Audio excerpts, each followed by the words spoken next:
Hi, Julie Jones from SSP Performance, Smarter, Stronger, Better Mindset Training, here with this week's Mindset Made Simple Tip of the Week, brought to you by Game Day Sportswear. Before we get started, any of you that will be in Dallas this week for the NFCA convention, I hope that you'll join me either on Wednesday at 1 for our pre-convention seminar. That's for coaches to talk about your mental game and how you can use tools to enhance your performance and then pass them on to those that you lead. And on Friday morning at 7:30, we'll be meeting to talk about how to enhance your players' mental game. You will leave both with actionable tools that you can put into practice immediately. So I hope you'll join me at one of those two sessions. But this week we're talking about getting out of our own head and improving our performance.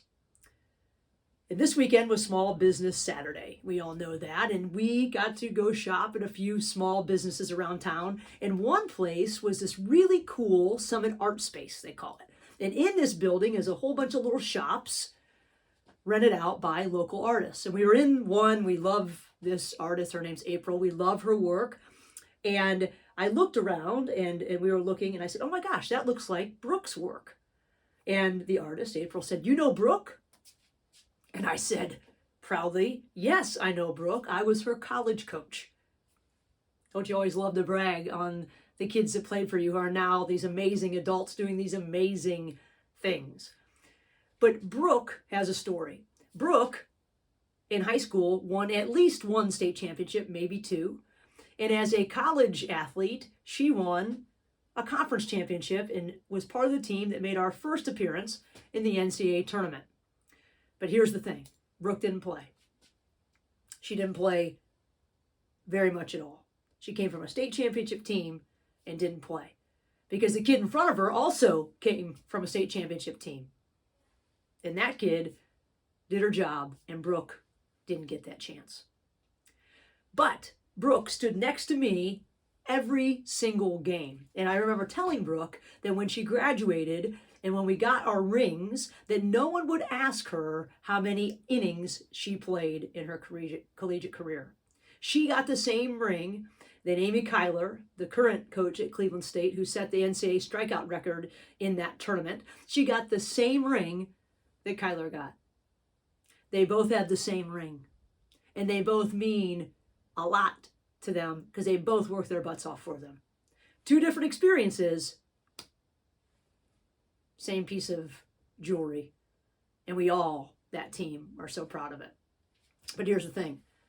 I also told Brooke in jest all the time, I said, Brooke, hey, you know, if you state the obvious, you're always right. So I'm going to state the obvious right now. Things have changed. We've got a transfer portal that has changed things. We've got an NIL that has changed things. And the culture of sport has changed. And I'm not so sure there are that many Brookes left. How many people will sit and work and wait, knowing that they're never going to get exactly what they want? But here's the thing.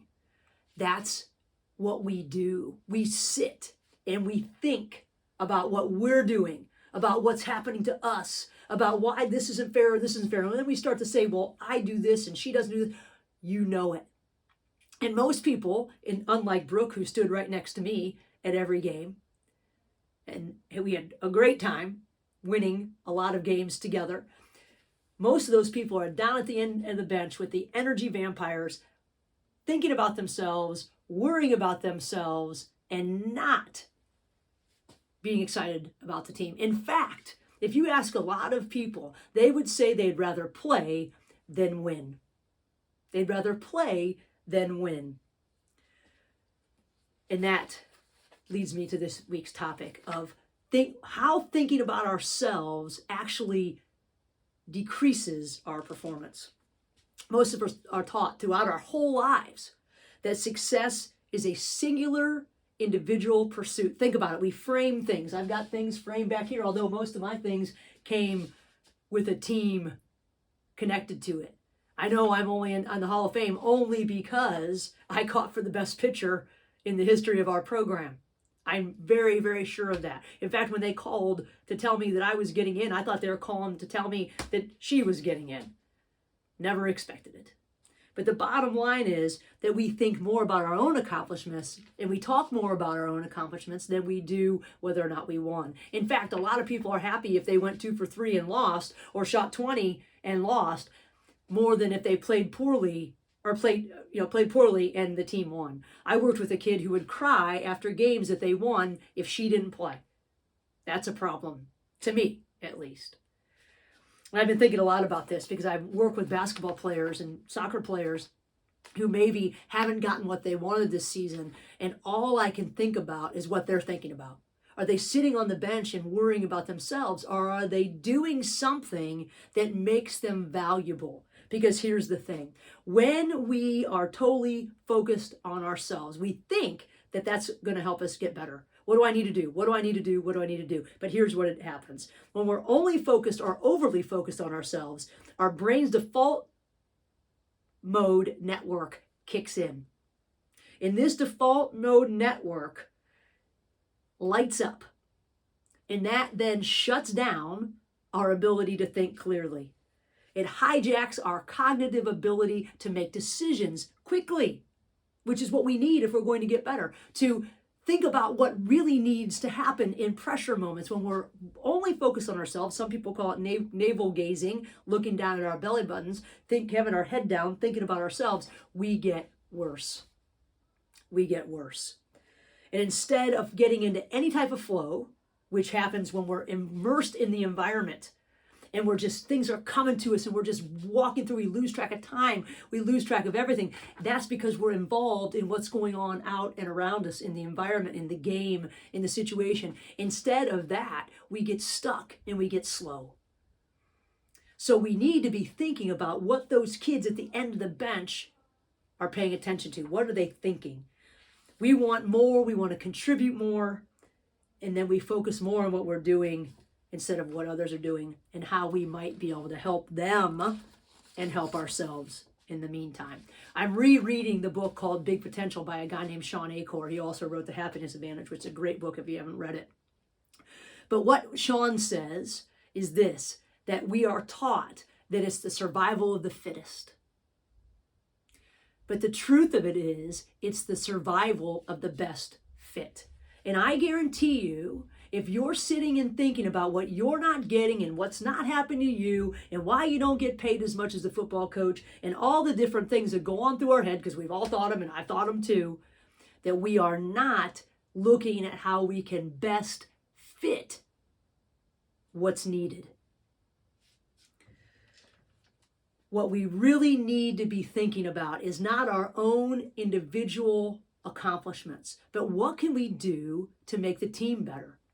I'm working with a kid and I know that she thinks that all these people are playing in front of her, even though she's sitting behind seniors and juniors and they're a really good team. But I know that there's thoughts in there that say, I do this and I do that and I do this. Well, maybe you can score better than she can, but maybe you give up something here, or maybe that kid makes the other kids around her better. So we've got to start asking ourselves, what can I do, as Will Smith does often? This is the question that runs through his head. How can I make this situation better for everyone else? Because what happens when we start to think of everyone else is we stop thinking about ourselves. We can get into flow. We make connection. We're better communicators because we know this. When things aren't going well for us, what do? We isolate. We stop communicating. We stop having eye contact. We stop giving extra effort. We stop showing up early. We stop putting in extra work. We stop doing all these things, and then we expect to get more. But if we want to be more, we have to help others do more. And when others do more, we also do more. I was talking with one of my swimmers a couple nights ago, and he just set the school record for the 200 free. And I was so proud of him because he's been working really hard mentally and physically to get to the top of his game in swimming. And although we talked about his goals and all these other things, we also talked about getting out of his head and thinking about how he can continue to get better with the help of the swimmers around him, the guys in his lane and the guys in the lane next to him. And one of the things that I told him about was this study that was done at the University of Virginia. And they asked participants who were looking up a steep hill wearing a weighted vest, they asked them, how daunting they thought the task was to get up to the top of that hill as quickly as they could with this weighted vest on. And here's the thing.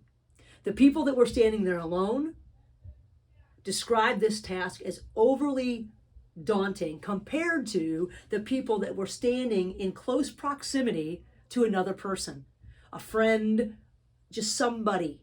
Even if that person had their back turned to them and they weren't even giving them the attention, they weren't having a conversation, they were just there. The people standing in close proximity to somebody thought the task was easier.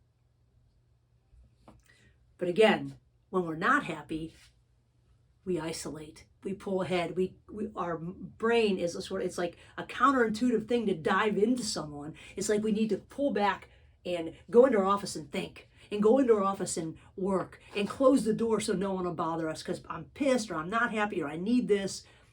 But the truth of it is, it's not even about the attention of the other people around us. It's the proximity alone that makes hard things seem easier. So even though swimming is an individual sport, my guy wants to keep getting better. And once we've got a record, now we could be thinking about outcome, outcome, outcome. But if we don't think about process and who can help push me and how I can help push them to help push me, we're not going to get any better. Because here's the thing. When we collaborate, our brain releases a powerful mixture of neurotransmitters. It releases oxytocin, trust and bonding, dopamine, reward and motivation, serotonin, mood stabilization, and all of these things help improve our performance. Conversely, self-centered or inward thinking activates the brain's threat response. This increases cortisol and it narrows our scope. It narrows our vision. It narrows our ability to process information effectively. We've got to get out of our head. If Gavin, my guy, wants to swim faster, he needs to do it with his team. A lot of other things too, but that's one really important thing. Whether we're starting or not, if we project an optimistic, solutions-oriented behavior, it spreads. And when we make other people feel good, it comes right back to us in spades. They're more confident. We feel more confident. They're more open to us. We are in better relation. We can feel it because we know that we're contagious. And our contagion catches, and then it comes right back to us as if it's bouncing off. And guess what? When we help others, they help us without even realizing it. So, one last thing to think about as you softball coaches, baseball coaches, spring sport coaches start to send your kids off for 3 or 4 weeks. You got them fit, you got them strong, you got them ready to go, you got them bonded. But now they're going to go home and they're going to start thinking about who's going to start and who's going to do this and who's going to do that. We need to remind them of this survival of the best fit. There's another study that a guy did. He actually was in a mangrove field and he told his buddies, they were trying to figure this out research-wise, that all of a sudden, all the trees lit up together, and then they would go off. And then they would light up together, and they would go off. And what was happening was these fireflies had synced their bright lights, or their flashing, up together. Well, here's the thing. When a firefly flashes, that is his call for a mate. So one would think that when one flashes, the mate would find him, and being in unison with everybody else would give him, that firefly, a lesser chance of finding a mate. But the truth of it is this. When a firefly flashes on its own, it has a 3% chance of a female responding. When these fireflies all flash together, they have an 82% chance of finding a mate. They added 79% more efficiency or opportunity by doing something together. In a world where we think we've got to shine the brightest, the truth of it is that when we help other people shine, that shine illuminates and draws more to us. Good players on really good teams get recognized. Good players on crappy teams don't. I've lived it, I know. Winning teams demand a different skill set than my own only skills. They demand connection, support, and the ability to amplify the talent of others. It's grounded in research. Fireflies light up independently and have little chance of reproducing. They light up all together and they exponentially increase their chances. But our athletes, our salespeople, all of us, coaches, are asked time and time and time and time again, what did you do? Our kids need to start asking, how can I help my team be better? How can I improve the performance of my unit? How can I? And I guarantee you that they're going to be giving themselves a chance to do more. You know this. It's getting them convinced of it. But when we try to shine the brightest, we also often try to snuff other people's light out. And when we do that, we're not helping ourselves or anyone around us. We want to get our kids to understand that it's about being the best fit. And what I tell my teams a lot is get out of your own head and into your team. Get out of your own head and into the game. The game doesn't care how you feel. Get out of your own head and help somebody, because it relieves pressure, it changes your focus, it allows you to see and gather all the information around you that you need, because this is where the information is, not in here. Obviously some is in here, but in order to grow, we need to pull in new information. We need to collaborate with people so that we can do things better and quicker and more efficiently. Very few games are played solo, totally solo. You need to score points for your team, even if you're in an individual sport. So the bottom line is this: if we want to be great, if we want to play more, if we want to do more, if we want to be more, we need to dedicate our time to helping others, offering advice, encouraging and supporting, because we're going to feel better, and when we feel better, we play better. When we're stuck in our own head, we can't see the forest for the trees, and we're going to miss out because we're stuck and slow. So as we sit on the bench or on the sidelines, and as someone gets more than we do, even though we're working hard, maybe we're working harder than they are, we need to get out of our own head and into something else. And when we do that, it increases our chances of getting what we want exponentially. So, asking your athletes what they're thinking at the end of the bench and getting them to change the questions to what do I need to do, to how can I help? How can I amplify someone else's light so it shines on me too? Those are the questions we need to be asking. I hope to see you in Dallas if you're a softball coach. Otherwise, I'd love to work with your team. Shoot me an email, juliej@ssbperformance.com. Until next week, have a great week. Think about who you can help so you better yourself and everyone around you.